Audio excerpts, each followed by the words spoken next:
nuestro primer invitado vía Zoom. Se trata del psicólogo y psicoanalista Abel Saraiva, como ya lo presentamos. ¿Cómo estás, Abel? ¿Cómo te va? Buenos días, Vladimir. Bueno, buenas tardes. Muchísimas gracias por la invitación. Gracias a ti por aceptar la invitación, Abel.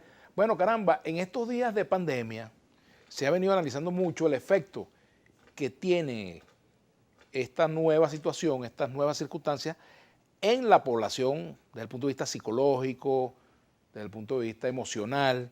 Y es importante evaluarlo también en la población infantil y juvenil, pues los niñas, niños y adolescentes, ¿no?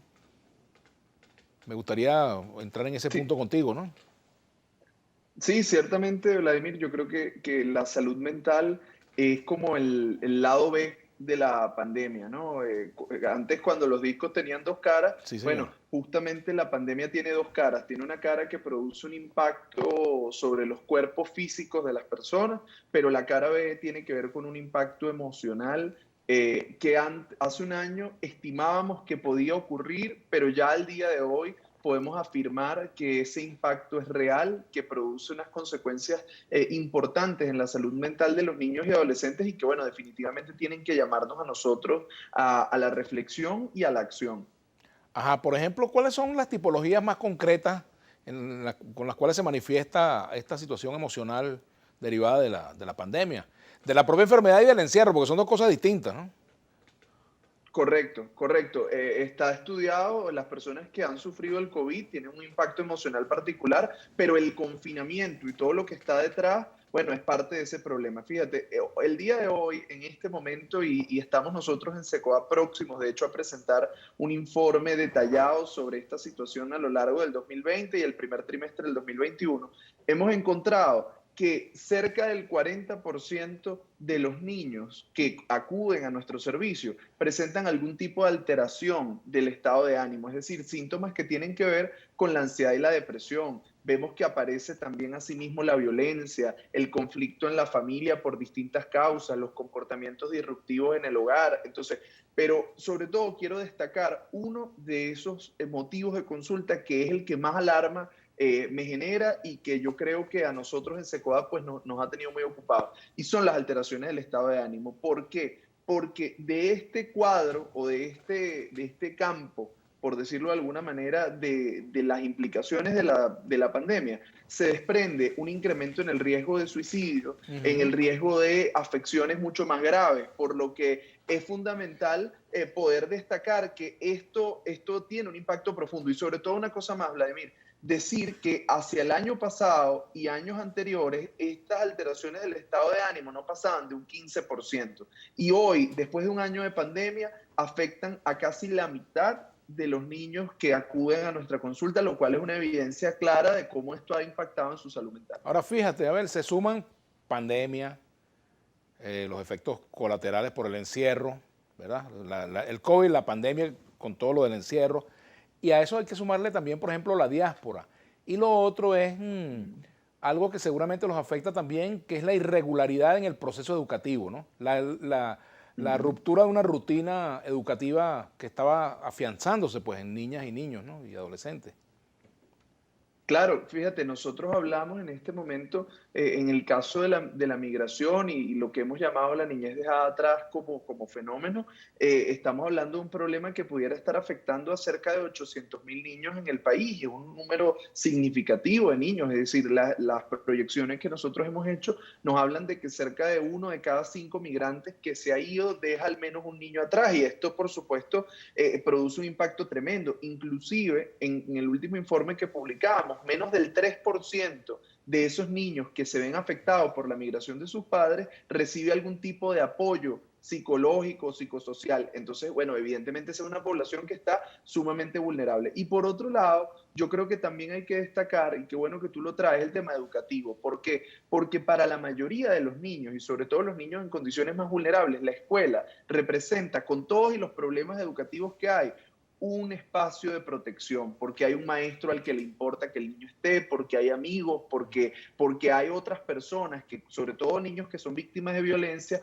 pueden sentirse protegidos en la escuela, y la escuela sirve como un elemento para acompañar, inclusive muchas veces para denunciar. Ahora, con la escuela virtual o con la escuela a distancia, ese tejido social, esas redes de apoyo, esa capacidad de protección se ve seriamente disminuida y muchos niños les toca convivir a diario en condiciones de confinamiento con familiares que pueden ser sus agresores, lo cual por supuesto genera un efecto emocional devastador. Agresores de todo punto de vista, e incluso violencia física, violencia sexual, violencia psicológica, en fin, de todo orden, ¿no? Totalmente, la violencia en condiciones de confinamiento se ha incrementado, no solo un problema de Venezuela, es un problema Mundial, mundial, claro. pero pero especialmente en un contexto como el nuestro, es realmente complejo. ¿Y por qué digo que es realmente complejo? Porque, bueno, lamentablemente nosotros tenemos carencias importantes en la infraestructura del sistema de protección para que se pueda dar una respuesta, porque el problema no solo es que la violencia exista, sino hay que pensar en dos cosas: cuáles son las causas que dan lugar a la ocurrencia de esta violencia y cuáles son las alternativas que el Estado y que la sociedad le puede ofrecer a las personas que han sido víctimas. Lamentablemente al día de hoy, las alternativas disponibles para que los niños que han sido víctimas de violencia sean debidamente protegidas son mucho más escasas. Entonces, cuando ocurre una situación de violencia, realmente se produce, bueno, un drama familiar, un drama vital que es sumamente complejo de abordar.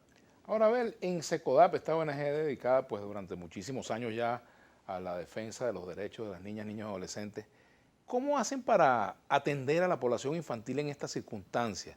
¿Consultas vía Zoom, consultas personalizadas, presenciales? ¿Cuál es el alcance?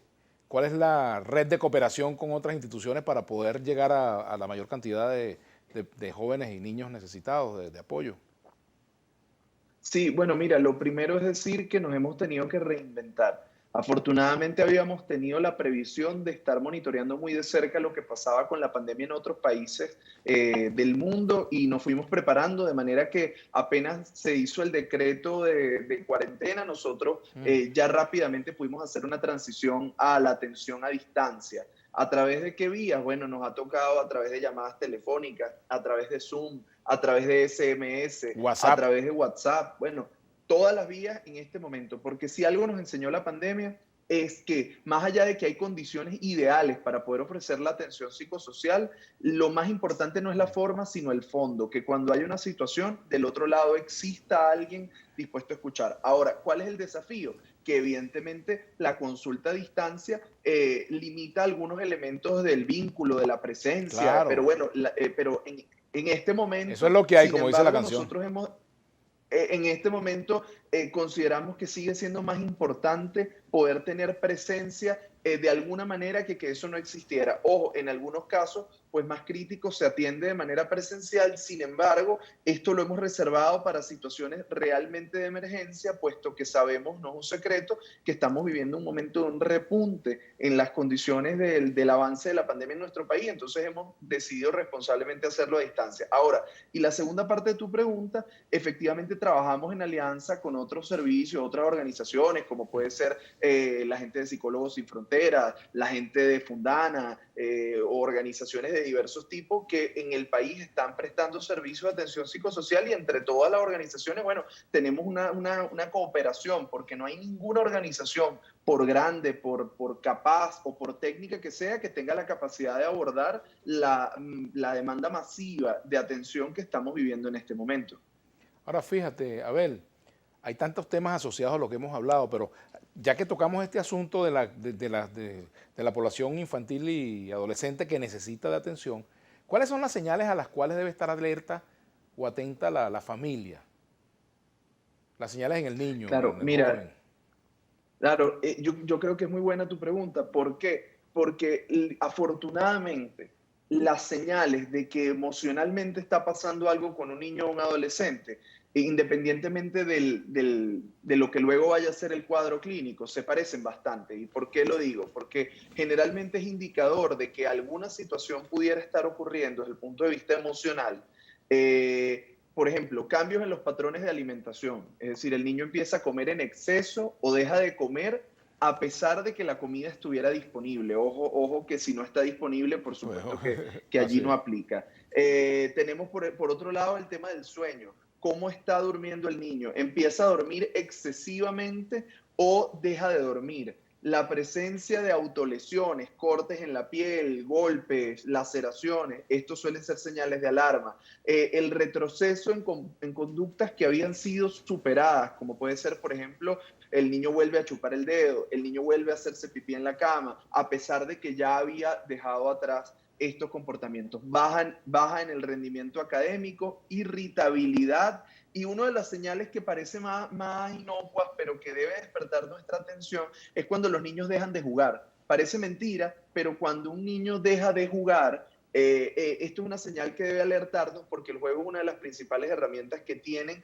para poder procesar lo que les sucede. Por otro lado, y esto es muy importante decirlo para quienes nos escuchan, hay niños que manifiestan ideas, pensamientos asociados a la muerte o inclusive a la posibilidad de hacerse daño, y esto no debemos bajo ningún concepto subestimarlo. Si aparece algún tipo de señal de esta, nosotros tenemos que encender nuestras alarmas, y por supuesto en la medida en que se combinan varias de estas señales que yo les he podido compartir, pues por supuesto que la gravedad de la situación puede ser mayor. Entonces, como papás, como familia, no nos toca hacer el diagnóstico clínico, pero sí nos toca aprender a reconocer que algo está pasando y necesitamos buscar ayuda. Vamos a hacer una pausa. Al regreso continuaremos conversando con Abel Saraiva, psicólogo, psicoanalista, director adjunto de SECODAP y además, bueno, es el coordinador del Departamento de Orientación para los niños, las niñas, niños y adolescentes. Ya venimos.